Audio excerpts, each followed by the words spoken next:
So we're going to do, I think we are still in triangle of interdependent origination. One of the main the reason to learn about the triangle of interdependent origination is to develop the renunciation. So that's one of the main reason.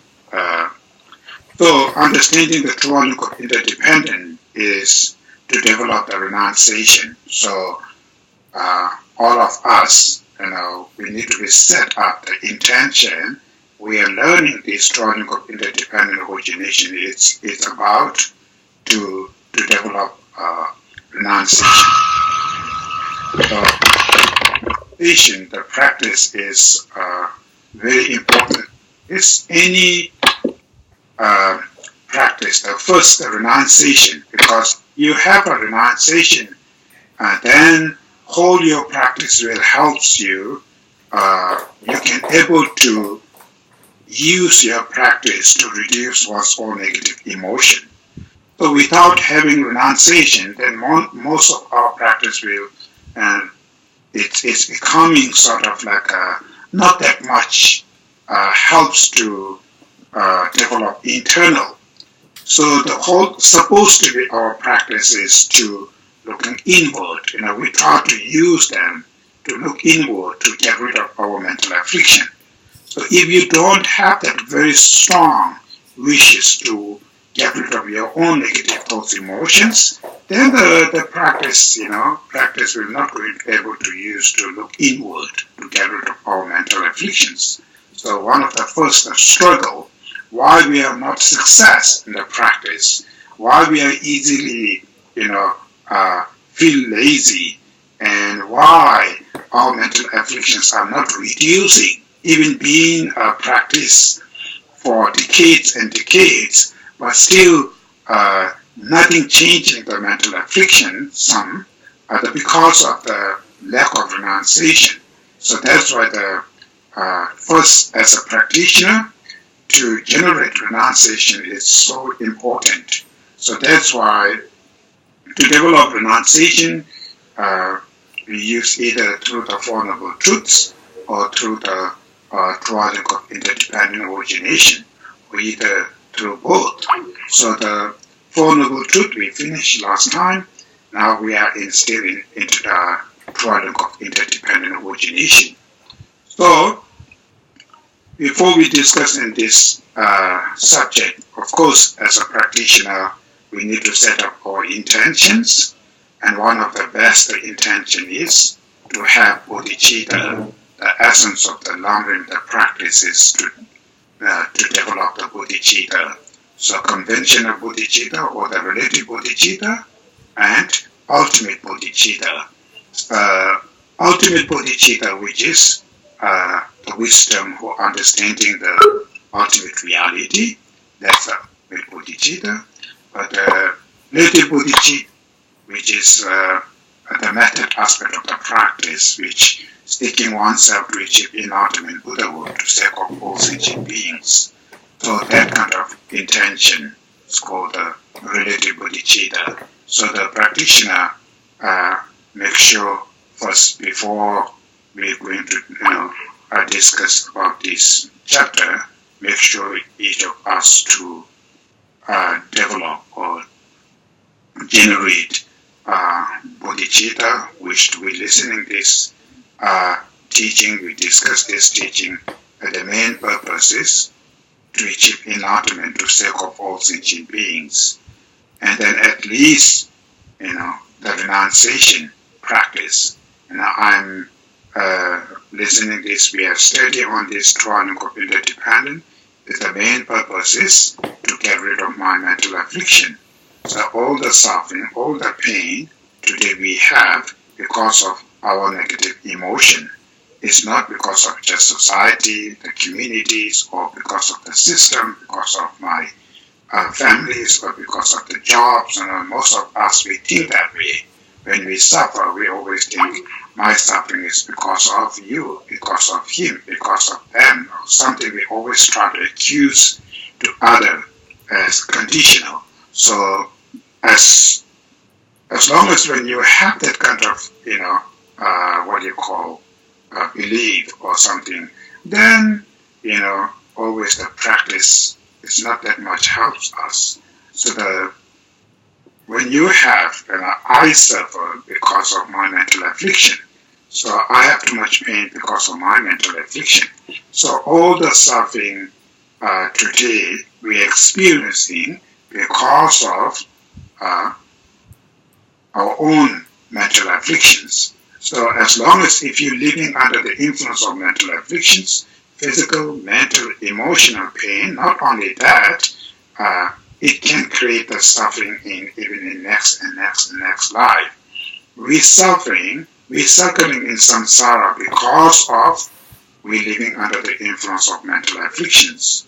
So without purifying or eliminating our own mental afflictions, there's no way to achieve the liberation, to free from samsara. So if you want to free from samsara, if you want to born in something like a pure land or whatever the realms you're seeking, if the main problem is mental affliction. So the fundamental causes, even the simple, if you feel some kind of depressed, or if you feel stress, or if you feel fear, worry, anxiety, even this kind of pain is because of one's own mental affliction.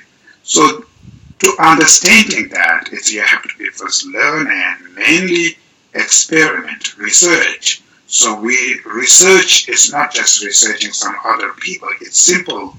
We have that. We are experiencing this suffering. We have all those mental affliction. Then look yourself, be honestly, be smartly, and look, as soon as this mental affliction arises, it brings some kind of, inner pains and sufferings. So you can see that if your mind is free from those mental afflictions, then external, whatever things arises, is not that much able to disturb us, able to create the suffering. So that's why this kind of like a belief and the faith, it's so important to have that. It will help us to our focus is all the practice I'm doing, even simple meditation I'm doing is to get rid of my anger, my hatred, my ego grasping, my self-centered. As long as if these mental afflictions not changing at all, if these are not changing, then whatever practice we're doing is not effective. It's not working that. So to your own practice, to help to get rid of one's own mental affliction, each practitioner, himself or herself, make sure you're really understanding, the mental afflictions are the fundamental causes. So because of that, the renunciation is so important. As long as when you have renunciation, then, when you're doing that practice, you always use your practice to get rid of your own mental afflictions. Otherwise, some when we engage into the practice and study, and sometimes we use our practice just only physical, to achieve your reputation, to becoming popular, to becoming, what you call famous, or to get the money, or something, can able to use these for achieve some kind of what you call your own benefit. Not really, it's sort of samsara benefits. So that's why practice not help us to inward, to able to show it inwards. So therefore, make sure first, the renunciation is the first more important. Why we develop the renunciation, everything, we have to understand that. So when in order to generate the renunciation, so first we are circling in samsara, we circling in samsara in mundane world. How we circling in that? So first we try to understanding the samsara, the suffering. So through the Four Noble Truths, we among the first truth, the truth of suffering. So the truth of suffering, 6 different types of the suffering, 8 different types of suffering, 3 different types of the suffering. So we're learning all these different types of the suffering. We're learning these suffering. Is the main purpose is, do you feel something like a disgust in this samsara, living in the samsara? So feel disgust living in the samsara can help us to wish to free from them, wish to get rid of them. So because of why we don't have wish to free from them, because we have so much attached to mundane pleasures.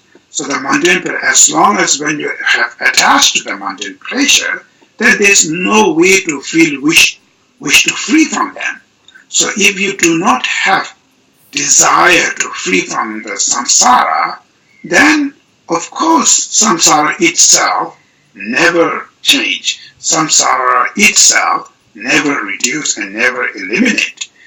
You have to clean, you have to work yourself to free from your samsara. In order to do that, first make sure you have a very strong wish. You really wants to change. You really wants to free from samsara. So in order to feel that wish to free from samsara, we have to understanding the disadvantages of the samsara, which that's why the Buddha taught the first Four Noble Truth. So among the Four Noble Truth, the first truth is the truth of suffering. So when we're learning about the truth of suffering, it's not just, oh, this is suffering, that is suffering, and not only pointing out there.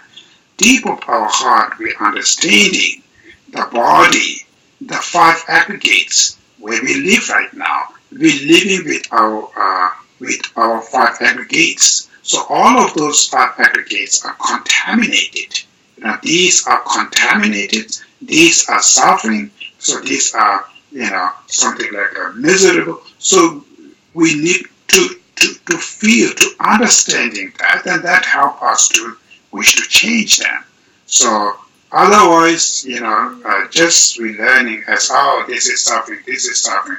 But do you really know that? Do you really understanding all the samsara, as a suffering? Do you really feel that? And sometimes we know through the brain, but not from the heart. The reason is because we still attach to the mundane.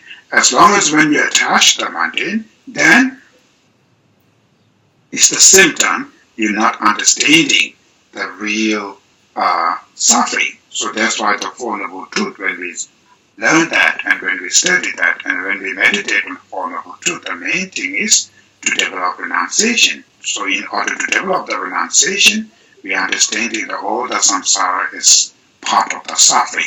So feel disgust to that. So it's when you have that, then the second, how we suffering in samsara.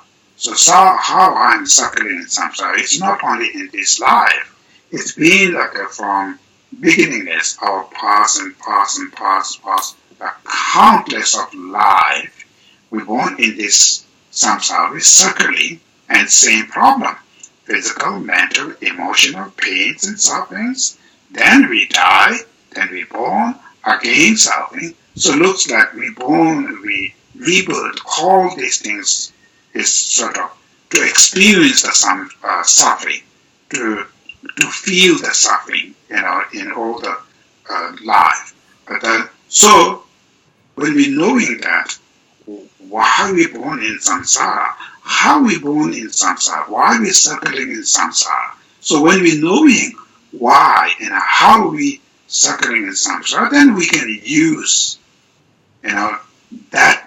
that wisdom we can use to get rid of, to eliminate samsara. Because if we don't know how we're born in samsara, then just having wish to free from samsara alone, we're not going to cut the samsara. We're not going to clean the samsara, because we're circling in samsara by cause and condition.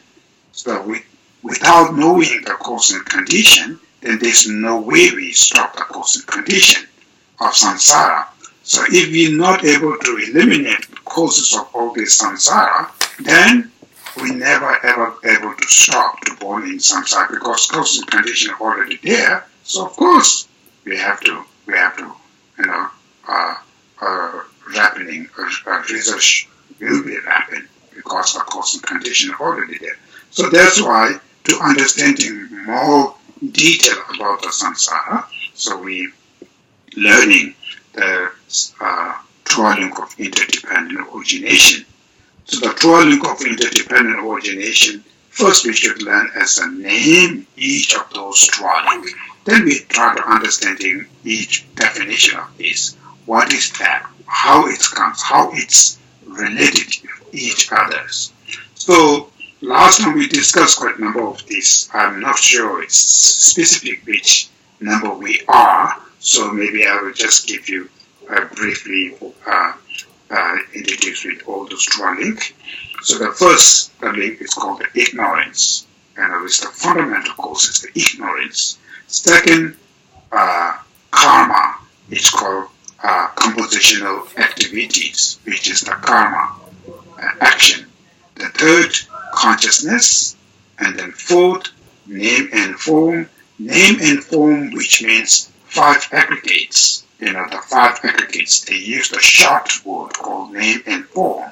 Form is the aggregate of body, the form, and the name, which is rest of the 4 these aggregates, the feeling, discrimination, compositional factors, and then consciousness. So these are the 4, they use one word called name. So form and name, or name and form. Name, which are feeling, discrimination, compositional factor, consciousness, and then last one is called form. So these are the 5, aggregates. So it's called name and form, which is the 4th interdependent origination. Then the 5th one is called 6 souls. So the 6 souls, which are eye, ears, nose, tongue, body, and mental. So these are called 6 souls.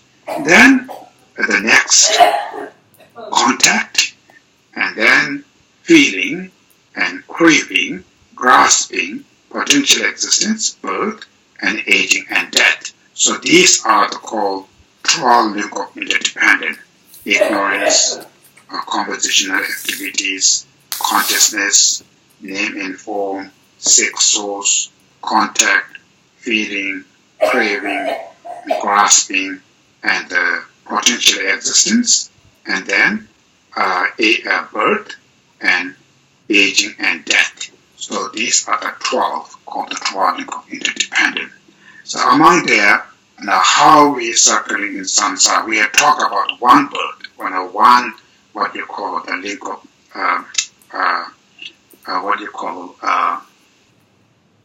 if you talk about the one birth. So as a human being, so first, what are the causes of born in this contaminated body as a human? So the first the causes is the ignorance. So the ignorance, general ignorance, which means not knowing, not understanding. So the ignorance general ignorance have 2. One is called not knowing. So not knowing is also one of the fundamental causes of all the troubles. If you don't know, then whatever you decide, whatever you're doing, it's not going to help you. So anything we have to do, first we have to know that. So if you don't know where you're going, how should you, if you don't know the road to go to Johannesburg or the Cape Town or the Durban, then the first problem is even you have the vehicle, you have a car or something, but as long as if you don't know the road, then you struggle. You can't reach that, right, destination. So that's why the first, not knowing, is the ignorance. Then there is another ignorance, which is wrong consciousness, mistaken wrong consciousness, which is the worst ignorance, because we did apprehending something which is completely wrong. So you're thinking, okay, this is the road to travel to Johannesburg, which is maybe this is road to travel to Cape Town instead of Johannesburg. So that you believe this is the road leads you to Johannesburg, then when you drive on there, each minute you are getting farther than Johannesburg. So it will take you completely wrong place. So that's called the wrong consciousness, mistaken consciousness, another ignorance. So one is you not knowing that. Not knowing is like ignorance. Another is wrong consciousness, which is completely misunderstanding, completely, what you call the wrong believing, wrong apprehending. So the wrong grasping or the wrong apprehending is much worse ignorance than just not knowing. So that's why, now the second one, among these two, the second one is worse, wrong consciousness. So the wrong consciousness or the mistaken has many different types of the wrong consciousness. You don't know how to trap. You are not understanding about, not knowing about the conventional reality, not knowing about the ultimate reality. So there are many, even the conventional reality, we don't know about the impermanence, right? Maybe you're grasping the permanent, like a flower permanence, self-permanence, or the objects at the permanence. So the mind of permanent grasping can cause attachment and other things. But there are hundreds and thousands of wrong consciousness. But among these wrong consciousness, one of the worst difficulty with wrong consciousness is that you are mistaken on ultimate reality. The mistaking on ultimate reality or the wrong understanding on ultimate reality is one of the fundamental causes of all the suffering today we're experiencing. So that kind of the wrong consciousness called mind of ego grasping, or the mind of self-grasping, or mind of grasping the phenomena. So generally the name in Tibetan called Danzing, which means mind of self-grasping. So the mind of self-grasping is the wrong consciousness. It's not on conventional reality. It's the wrong understanding of ultimate reality, of self, or the phenomena. That's called the dancing, the mind of ego grasping, which is one of the fundamental causes. So why we circling in samsara? Why we have to experiencing these suffering? Why our suffering is, endless of suffering we experiencing? Because the deep of our heart, we are completely polluted by this mind of ego grasping, the wrong mistaken consciousness, who not understanding, not only not understanding, who grasp, who apprehending something completely mistaken, wrong about ultimate self. So they misunderstanding of ultimate self. So as long as if you under the influence of this mind of ego grasping, then whatever we try, whatever we're doing, we never ever achieve the liberation. We never ever eliminate our mental affliction. We never ever achieve the what you call nirvana, cessations of suffering. That's why the fundamental the causes that we circling in samsara because of our own mind of ego grasping. It's not about his or her or this or that. It's not about the external condition. We circling in samsara because our mind is polluted by dancing, right? Dancing, which means mind of self-grasping or mind of ego grasping. So this is the fundamental causes. So that's why the ignorance, among the ignorance, the main, among the 12 link of interdependent origination, the ignorance, which is mind of self-grasping, is the main ignorance. So that's why we're suffering in samsara. That's why, we have suffering. That's why we're angry. That's why we attach. That's why we have jealous. That's why we accumulating karma. Therefore, we are experiencing the suffering. So karma reckoning. So all this negative karma or contaminated karma is accumulated by mind of ego grasping, the self-grasping. So that's why the ignorance is mind of ego grasping. Having the mind of ego grasping, what is the mind of ego grasping? Which means the mind or the consciousness who grasp self is completely misunderstanding. So what kind of self we believe in, we grasping, even the general, when we talk about the mind of self-grasping, has a different types of the different levels or different types of self-grasping depend on each schools. So general Buddhists, that we have a school, we have 4 different tenets, 4 different schools, 4 different tenets. The first school called Vipassana, in Sanskrit, which is Great Exposition School. So the Great Exposition School is one of the lowest school. Then the second, Sotantika School, which is the Sutra School. Then the third is called Chittamatra School, which is the mind-only school. Then the last one is called Madhyamika School, which is the middle way school. So the 4 different tenets, 4 different schools, the general, the Buddhist, we have 4 different schools. Vipassana, Sotantika, Chittamatra, Madhyamika, which is Great Exposition School, Sutra School, and Mind-Only School, and the Middle Way School. So among these 4 schools, one of the highest the school is the Middle Way School. So these 4 schools is divided by, it's not just divided by what kind of rope they're using, what kind of prayer they're doing, what kind of, this is not about the physical, it's mainly the way the explanation of ultimate reality. So ultimate truths, the 4 schools have slightly different.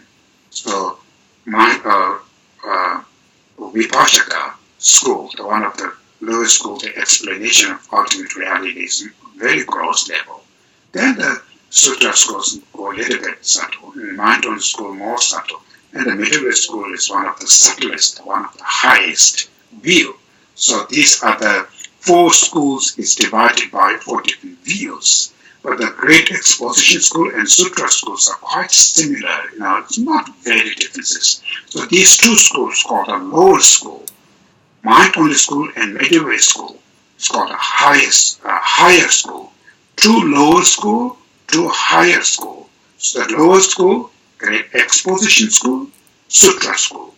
Higher school is called mind-only school and the middle way school, right? So the Sanskrit, the name is it's called Vipassana and Sotantika, 2 lower, and higher Chittamatra and Madhyamika, 2 higher school. So of course, can't give you all the detailed information.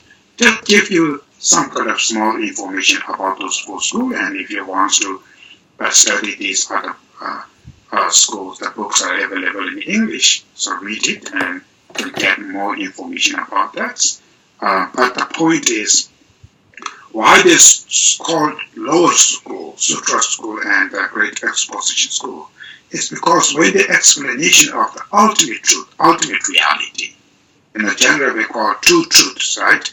Ultimate truth and conventional truths. So the ultimate truth, when they explanation of ultimate truth is they can only able to explain the perception, the person, the ultimate truth of self, ultimate truth of person, not ultimate truth of phenomena, like a chair or tables or foods and houses. They're not that much talk about the ultimate reality of phenomena.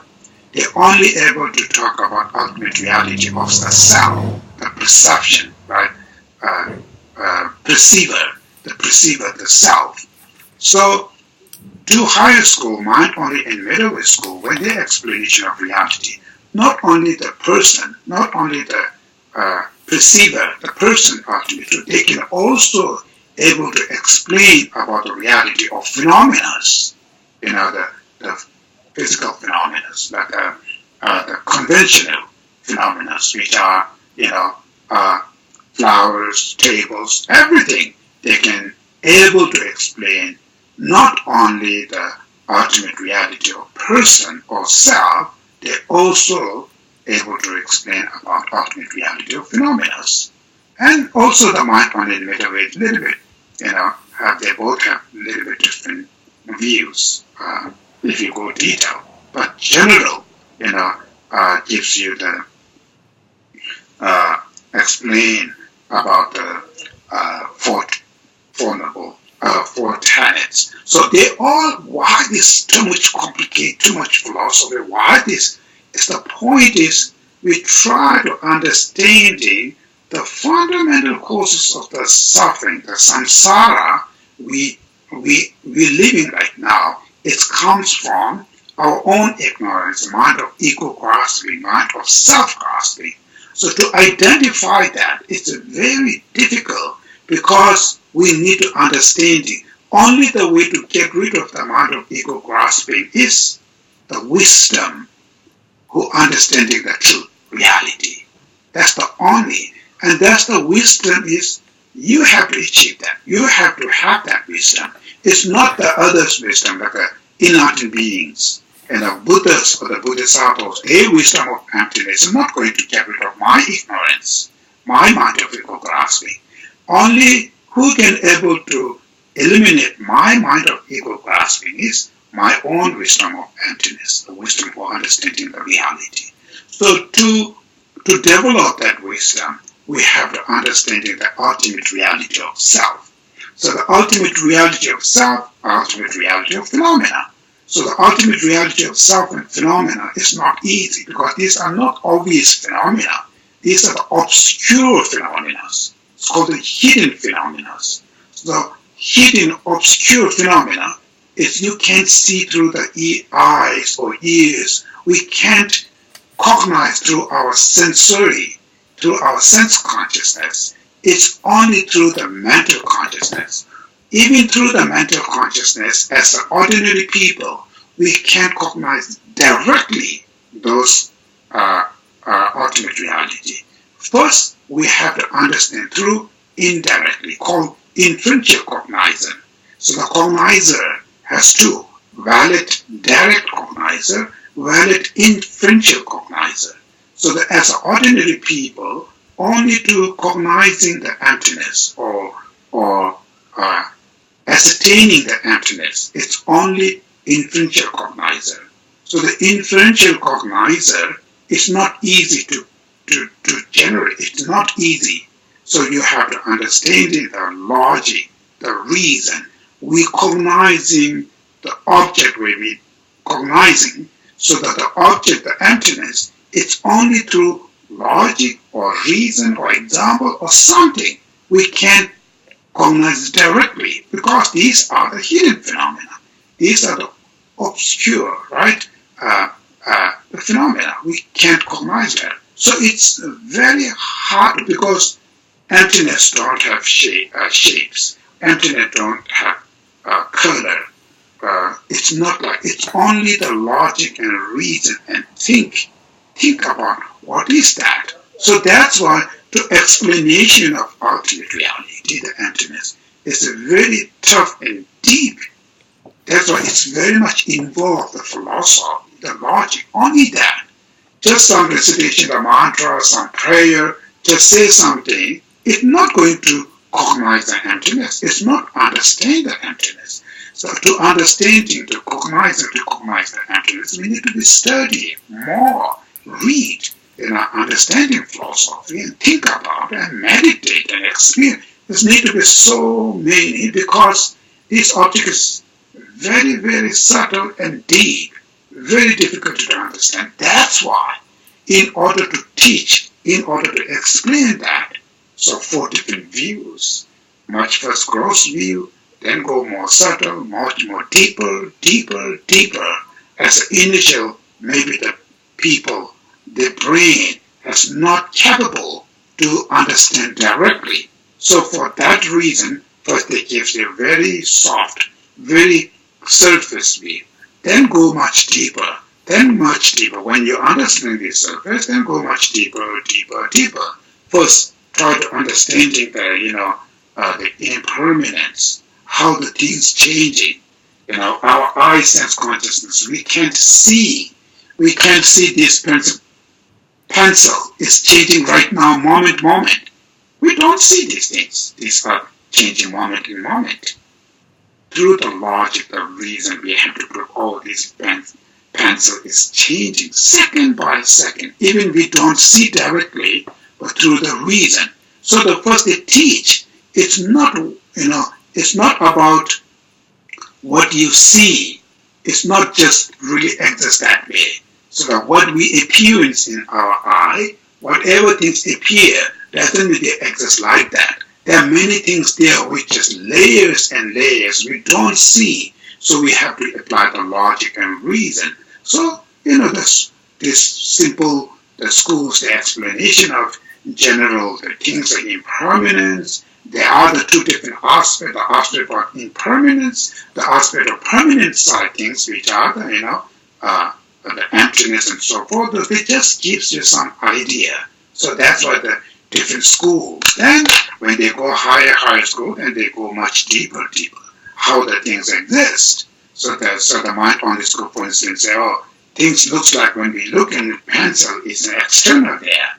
But the mind-only school says these are not external existence. They exist fully, it's the mental projection. So your mind projected. It's not external. So what is the reality of the pencil, the ultimate reality?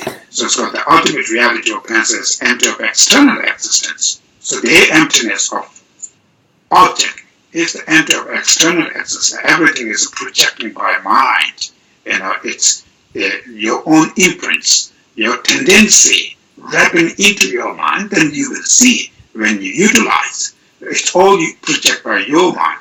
Then go to the middle way school. So it's not about it. It's much more detailed. It's empty of inherent existence, not only empty of external. They can't exist by themselves. Everything's dependent origination. Dependent, which means they can't exist themselves inherently, independently, because they are dependent. Since the things are dependent, that means you can't find it from the object side. It's not findable. It's not pointable there. Because of that, why we so attached? Because when we attach to any object, we're thinking the object is solid there.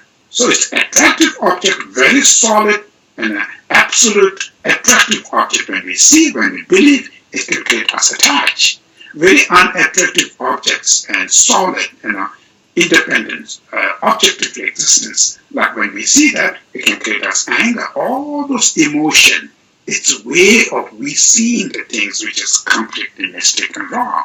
So that's why the middle way school saying everything's empty of inherent existence. So which means everything's interconnection, interdependent. So interdependent origination, which means you can point to the one. And this because of that. You can't. It's like a direction.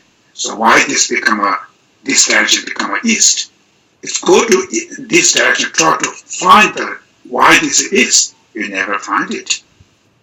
Because east not exist by themselves. This direction is because that is west, that is north and south. Because of west and north and south, this direction become east. There's no any reason from their side. There's no reason to find themselves, as the east. This is east because of that is west. So east exists fully dependent on west. Without knowing west or other direction, you will not going to understand cognizing the east direction.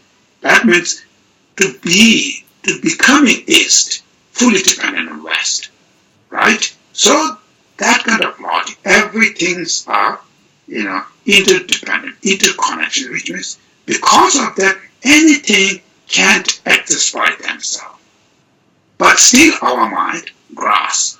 We believing solid there. So when we see there's something bad person, this is the guy who create problem, angry, hate. When we say this is the guy which thinking something solid. But if you go, which is this nose, is the mouth, where you hate?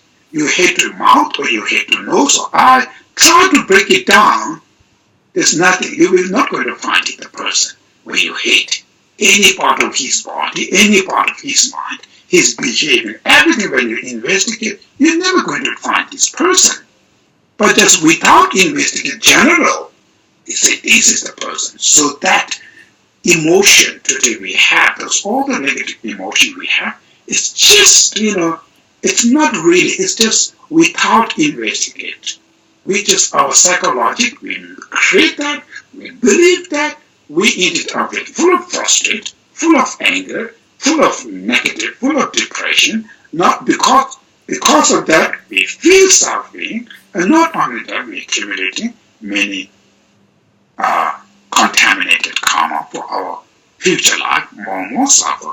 So that's why the first understanding the ignorance is as a practitioner, as a Buddhist, as a person you practice because of to achieve the liberation, the enlightenment Buddhahood.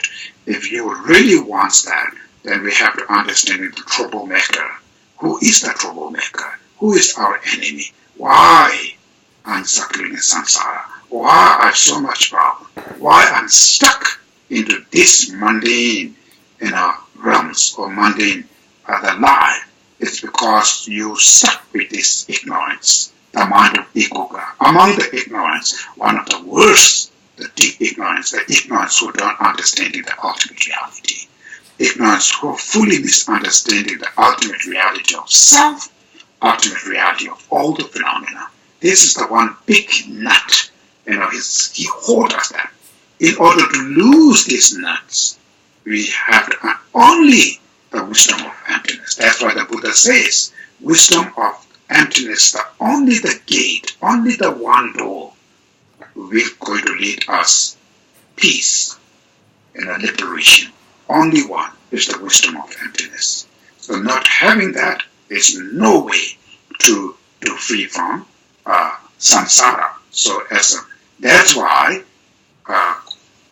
so important to develop the wisdom of emptiness. So to develop the wisdom of emptiness is not easy. So among these 6 realms, 3 lower realms, hell rim, hungry ghosts, animal realms, 3 higher realms, human being, God rim, demigods. So among these 6 realms, which realm is one of the best realms to develop wisdom of emptiness, to free from samsara, to achieve the liberation, is the human beings among these 6 realms. And just being a human is not enough.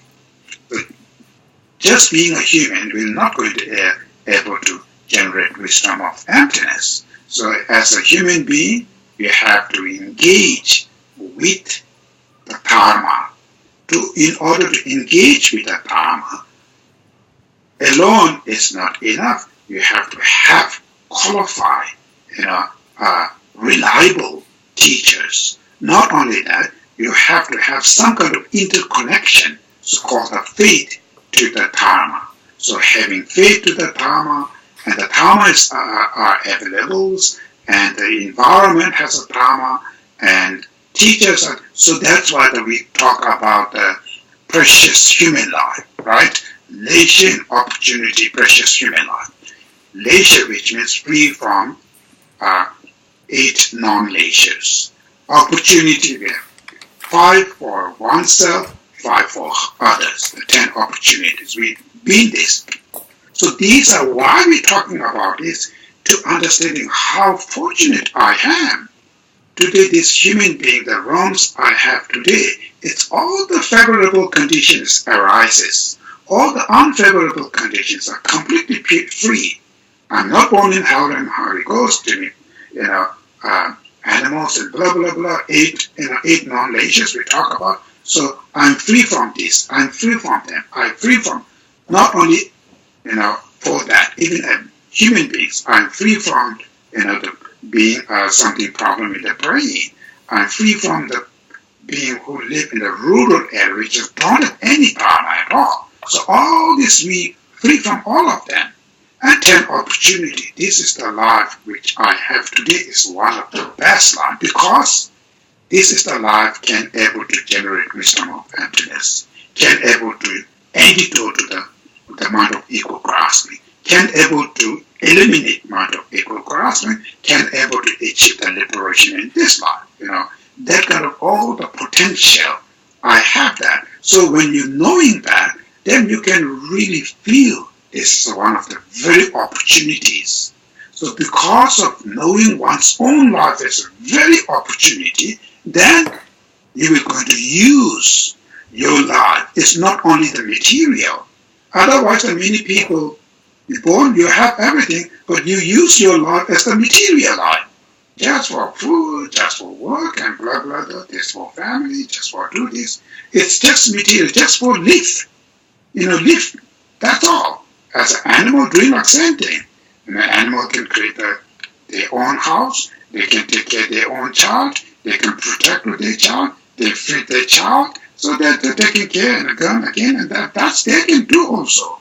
So as if you know in this, opportunity and 8 non-leisures, free from these 8 non-leisures and 10 opportunity, then if you know in what you have right now, how fortunate, how important, that will stimulate yourself to do the practice, which means to study the detailed information of, conventional Buddhism, renunciation, wisdom of emptiness, to develop, to experience that, to get rid of one's own negative emotion, through that achieve the liberation, and through that achieve the enlightenment to benefit the whole sentient. So it's some kind of stimulate. You need to have this. So in order to stimulate oneself, we try to understanding a precious human life. That's the main purpose. Then, till sometimes you knowing that, oh, I can't do this because I have a family. I can't do it because I have a job. So always you use excuse. I have children, I have to do this, I have to shove my money. So always use excuse not doing this practice.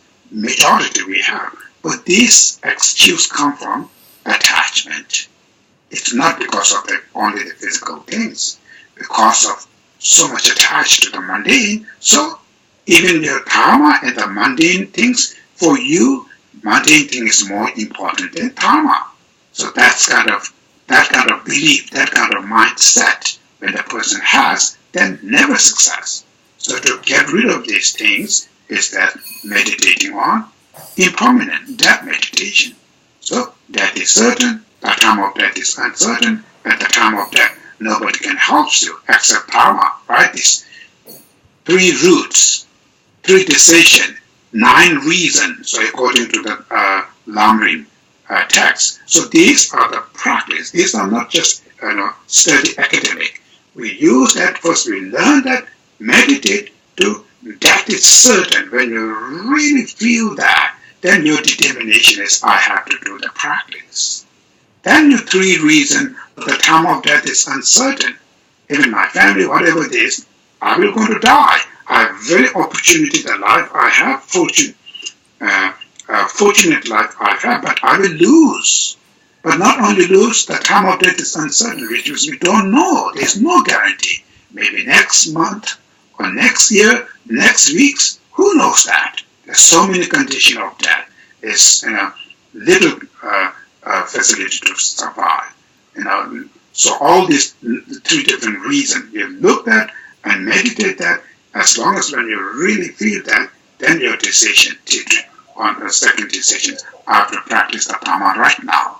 Not after I retirement, not after my babies are grow up, not after when I retire my this, or not after blah blah blah. So everybody has, okay, not today, but after something, we just delay. So this is that laziness also comes from attachment. So the time of death is uncertain, which means the Lord of death never ever going to wait till my retirement, till my this or that. It will come anywhere. So that's why I have to practice right now. So it's that third. At the time of death, nobody can help. My money, my families, or my reputations, my own body. Nobody will going to be able to help you. Only the Dharma. Dharma is the only can able to help you.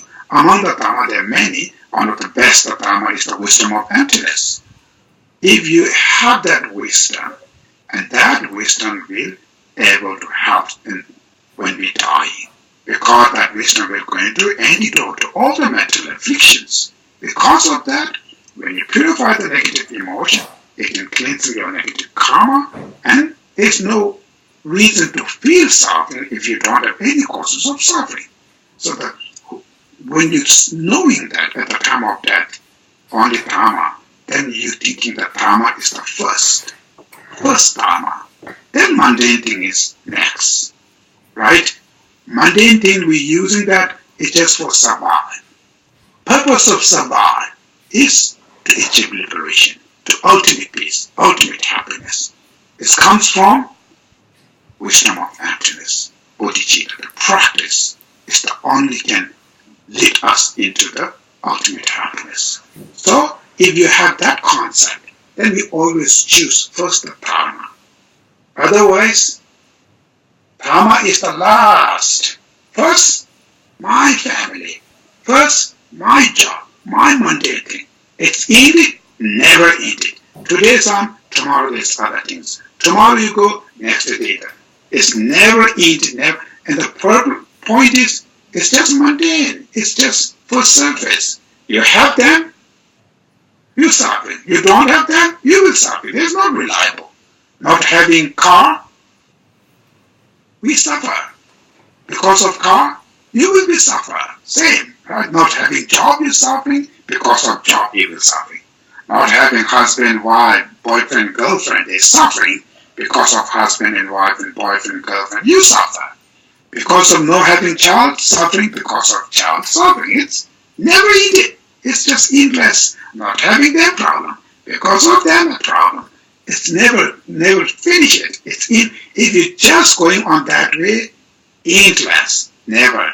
Even you live 1,000 years, never fix it. Still saying things comes and goes and comes and goes. So that's why knowing that the main, the liberation, achieving oneself liberated from the mental affliction, then there's no reason to feel suffer. So liberation is only come from Dharma. Dharma is only the path, only the courses to achieve the liberation.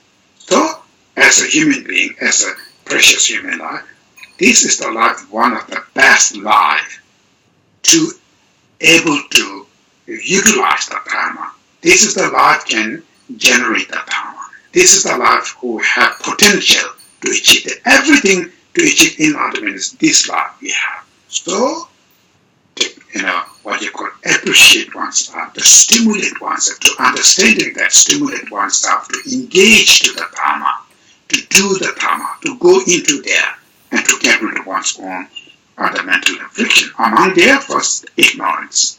So that's why the ignorance, the first main thing we have to really study, think about, and experiment to knowing that.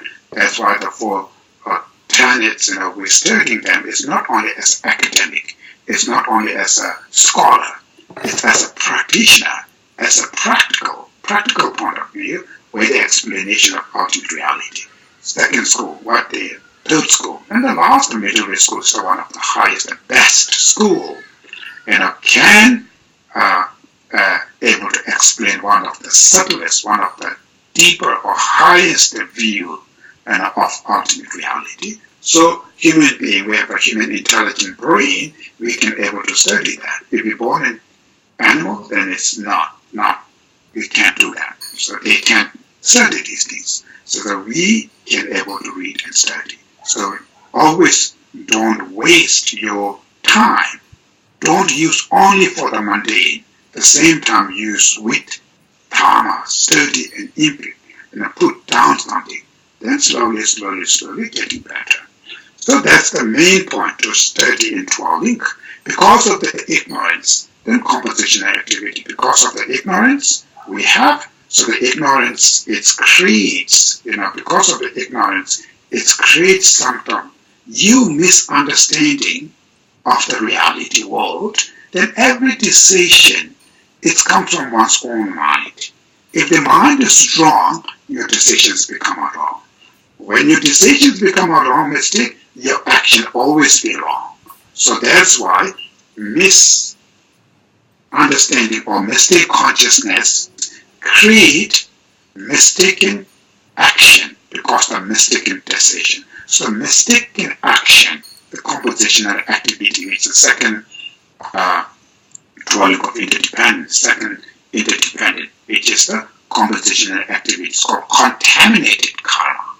Even the good karma, bad karma, both of them out of come from wrong, mistake consciousness. Because of them, both of them are contaminated.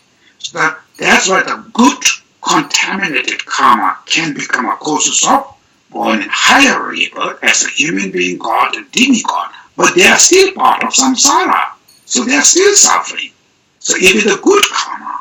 So good karma, because the karma itself is contaminated, therefore the result is better than born in lower realm. You're still born in higher rebirth, but as a human being doesn't mean you are perfect. We still have so much pain, we still have so much suffering because our karma is contaminated, because these fundamental causes of that karma come from ignorance, the mind of ego grasping. So that's what the compositional activity, second causes. And when you act it, karma, which means action. So any action from body, speech, and mind, right? From bodily killing, stealing, or bad things, or you can do good things to help and support and things. So the speech is using harsh word or telling lie, gossip, slander, or the respect word or whatever.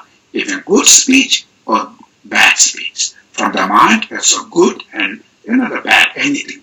Out of that, you're accumulating something, action. So you act it, doesn't mean it's gone.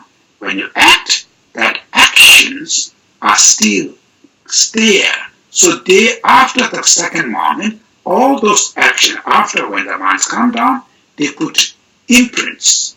They leave the imprints into your consciousness, the main mind.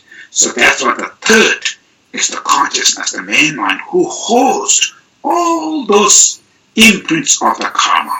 Each day, we accumulated thousands of karma. Each time, each day, through body, through speech. When you talk 5 minutes with somebody else, you can say good things, you can say bad things. So you accumulating, continuously those karma. All those karma will, put imprint into our consciousness. The third, who hosting all these imprints. Then name and form. So, the name and form, which is 5 aggregates. So actually, ignorance, compositional activity, name, and consciousness are the first 3 are the causal, are the causes. Then they jump into the number 6. 1, 2, 3, 4, 5, 6. Yeah, number 7, feeling. Yeah, number 8 and 9 and 10, which is craving, grasping, potential existence. Craving, grasping, potential existence. Craving and grasping is part of attachments. So when you put the imprints into your consciousness, each time when you attach, when you have attachment, you're craving, you nurture this karma, this potential in your consciousness. You nurture them. You're feeding water into this karma, craving. And grasping. Grasping is becoming much stronger. Craving is a little bit lighter. Grasping is much, but craving and grasping are the two who nurturing our karma in our consciousness. When you nurture them, karma becomes very strong. So when the karma becomes very strong, then the next they transform into called potential existence.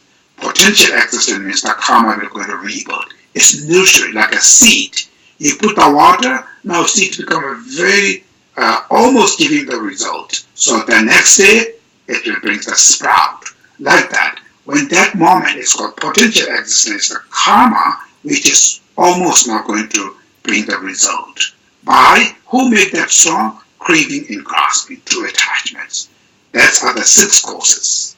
Then next, when the karma becomes very strong, then when you first die, you're connecting to the next rebirth called the birth.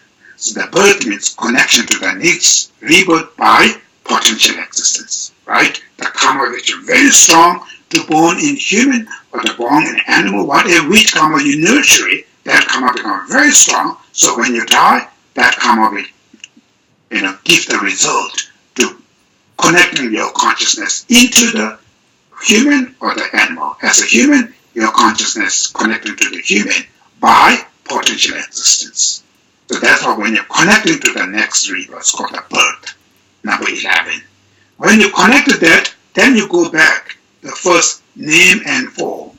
So that number 4, name and form, which is, if as a human being, your body has become a human body, human feeling, discrimination, composition factor, and consciousness. So when you're connecting to the, when we say human being, which means you connect your consciousness into human 5 aggregates, which are body, feeling, discrimination, composition factor, and consciousness. So that's 5. The first, when you're connected to the mother womb, all these 5s are there. So that's why it's called I'm human beings, because you're living, your consciousness is connected to the human 5 aggregates. That's called name and form.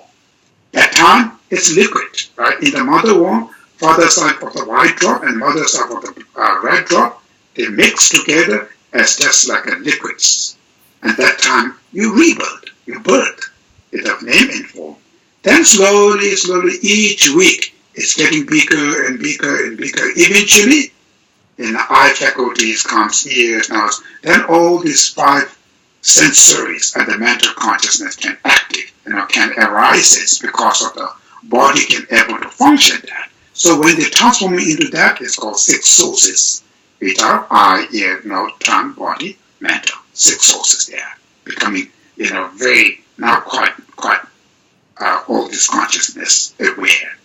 Then when the 6 sources comes there, then when the consciousness arises, then they're connecting with the object. Eye sense consciousness can connect into the form, ear sense consciousness can connect with the sound, nose and the smell, tongue is taste. So you connect to the object. So it's called contact. Number 6, contact. Then when you have contact, then feeling comes.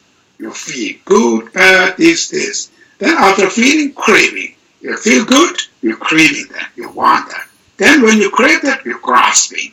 So that's why then it creates more potential. That's why we start getting, and each time, getting older, then next time you are going to die.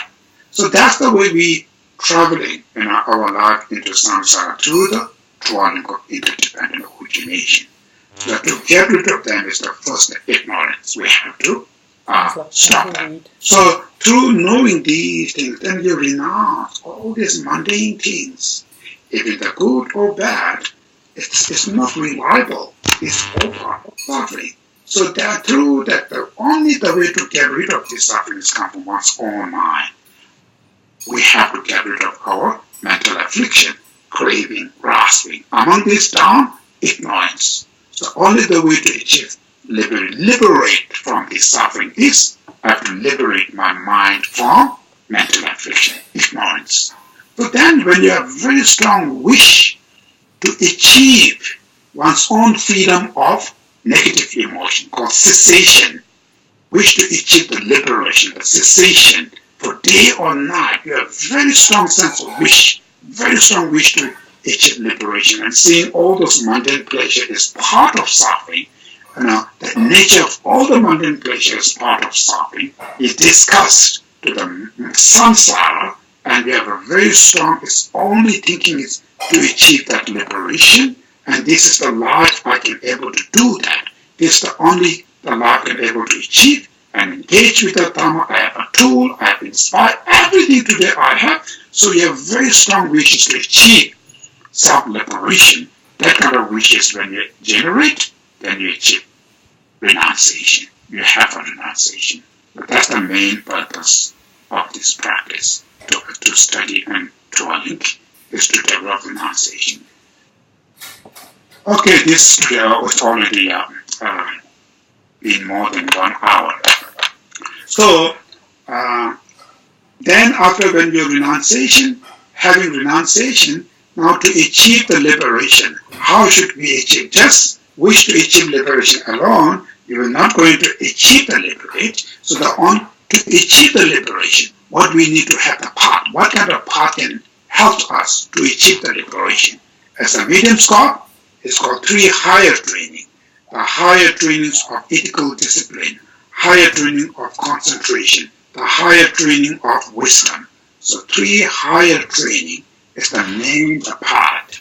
As a medium score, main part to achieve liberation is through 3 higher training. First, ethics, moral discipline. Then when you're very ethical, moral discipline in your physical life will stay very moral, very honest. So at least as a lay practitioner, the moral discipline of ethical life means living your life without 10 non-virtues. At least living your life without using 10 non-virtues. 3 from body, 4 from speech, 3 from mind. 3 from body, which are killing, stealing, sexual misconduct. 4 from speech, which are using harsh word, telling lie, gossip, slander. And 3 from mind, which are harmfulness, covetousness, wrong view. At least if you live your life without using 10 non-virtues, it's moral.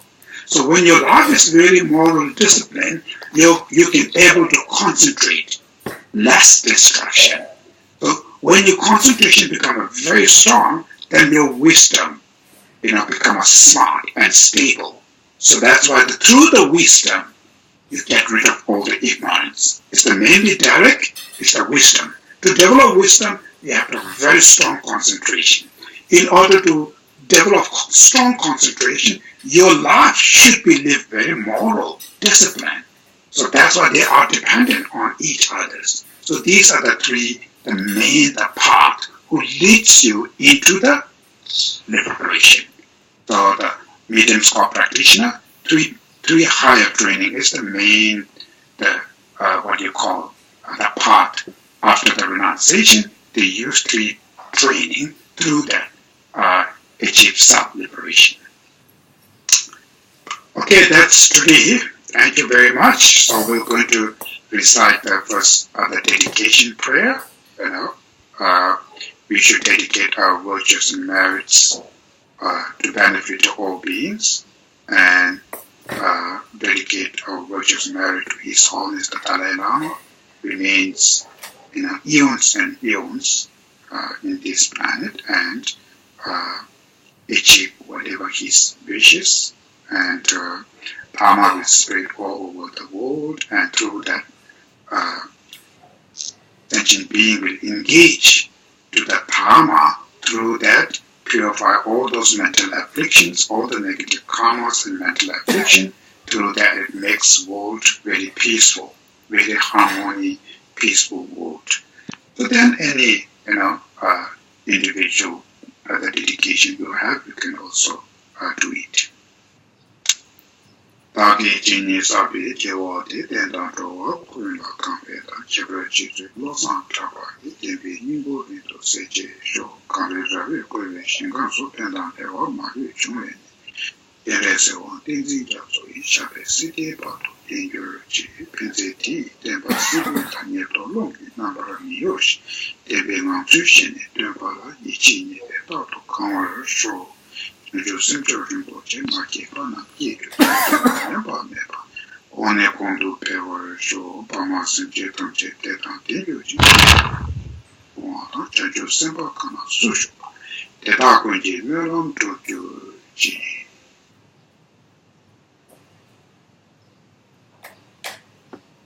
Hey, thank you.